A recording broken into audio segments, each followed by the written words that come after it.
Okay, welcome with me to watch another video on my channel. This will be a short introduction. I don't know how well my gaming headset works and how well can I hear my own voice. So without further ado, this is some gameplay footage of me and my friend playing locally on a locally Rocket League competitive. Okay, this is not competitive gameplay, but still. However, it's local split screen gameplay.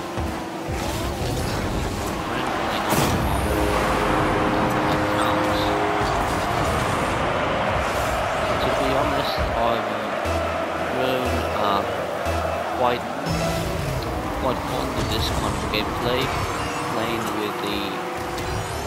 Playing solo with random teammates is quite hard after, or so I think after I realized the importance of having a teammate on your side. You can have a real-time responsive chit-chat as well as immediate feedback, which is obviously a good thing. You can communicate a lot faster, don't have to use the codes, don't have to use necessarily. So you can play with friends, you don't need Ultimate to buy the game, you can just...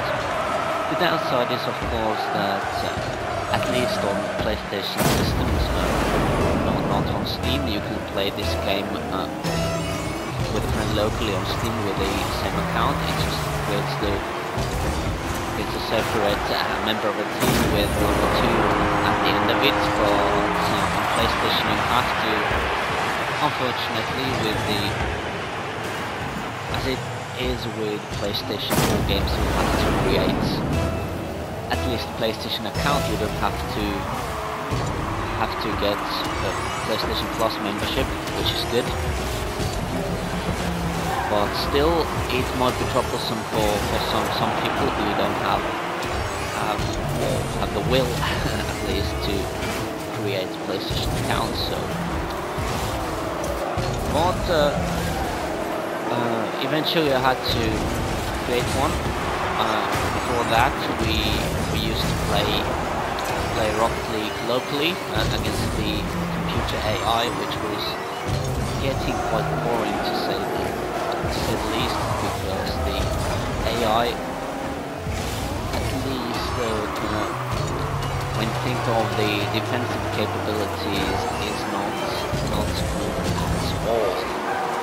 Well, attacking wise, they are way too accurate, which their shots are, but it's always fun to play against another human player.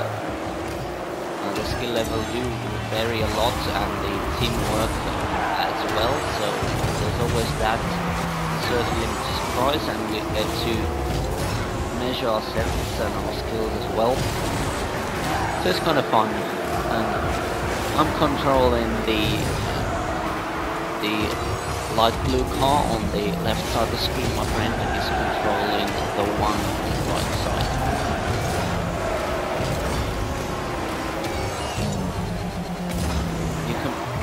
With a group of friends, well, at least online you can play with 3 friends in 3 against 3 matches, and with 4 players, that'll be the chaos mode, most definitely. Or you can play locally many types of games. I can testify that sure, playing with 3 friends on the same screen, or 4, this screen is split into 4 smaller screens, and it tends to get a bit crowded there. I would say the split screen with 2, with the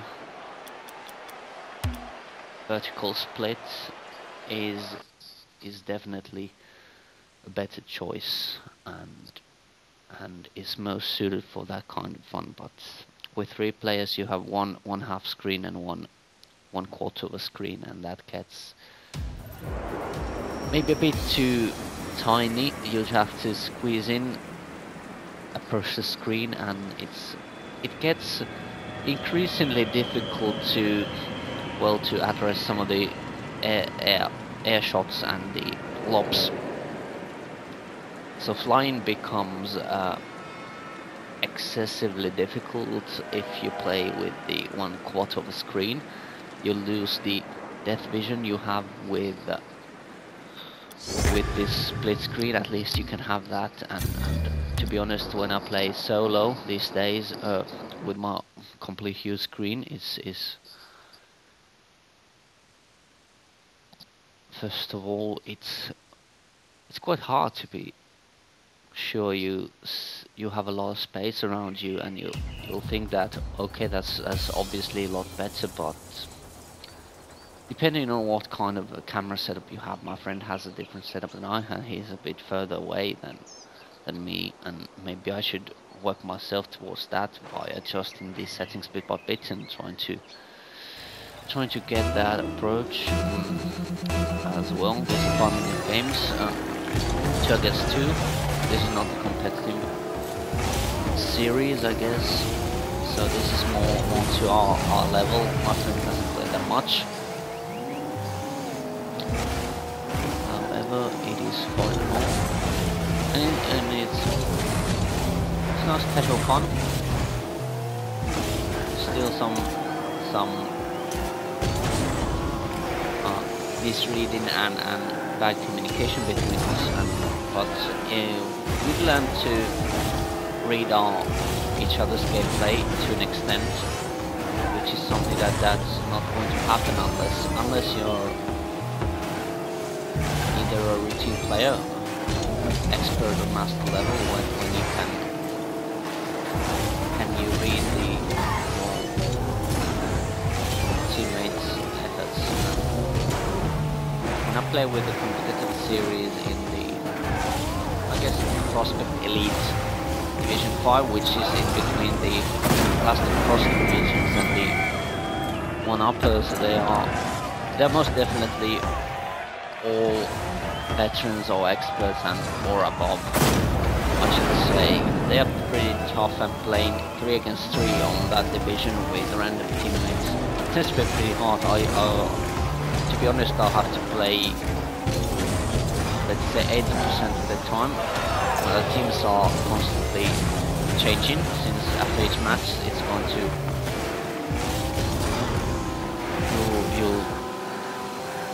you get team up with new players.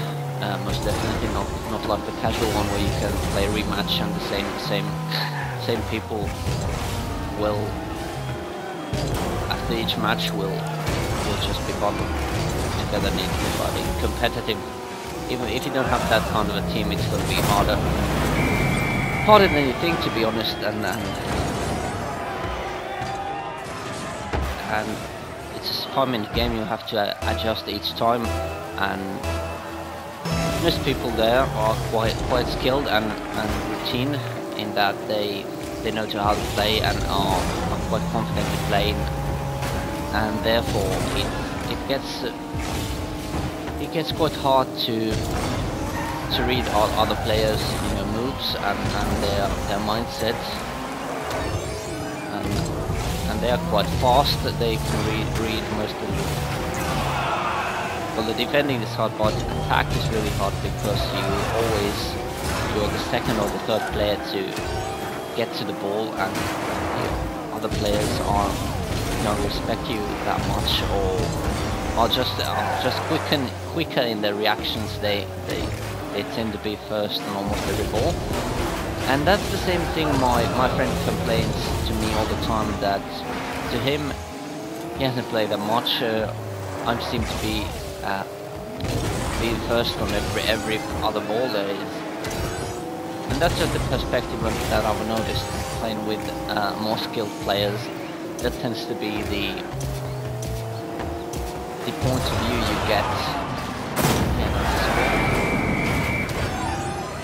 and that's quite unfortunate. But I do really get my friend's how he feels and his opinion there, and I'll try to adjust my own game style according to that, so it'll become more fun for him to play, and our team effort will be, well, more effective and productive when we don't rush for the same ball and try to meet ourselves. Especially in this two against two, you cannot. It would be, to say, at least reckless to try to go to the same ball. Two of us, we have to cooperate and pass to each other, and that is something you rarely see when playing competitive 3 against 3 with the, I guess that's the solo version of that. We played some of the competitive 3 against 3 with 3 of my friends, at least one on half screen and 2 quarter screens, and depending on what level you are, it's either fun or awful, since everybody else is way above you and you end up getting beaten for a short time. Casual gameplay is much more fun, as you can see. Even at this level, it's quite uneven. The skill gap, as you can see, it's 5-0 at this point. Obviously, if you play the casual modes, there tends to be people dropping out a lot more than in competitive, since you don't get, there won't be any, first of all, you don't get an AI card to compensate if you leave the competitive one, so there's always one less, unless the same player decides to rejoin, which you must already know.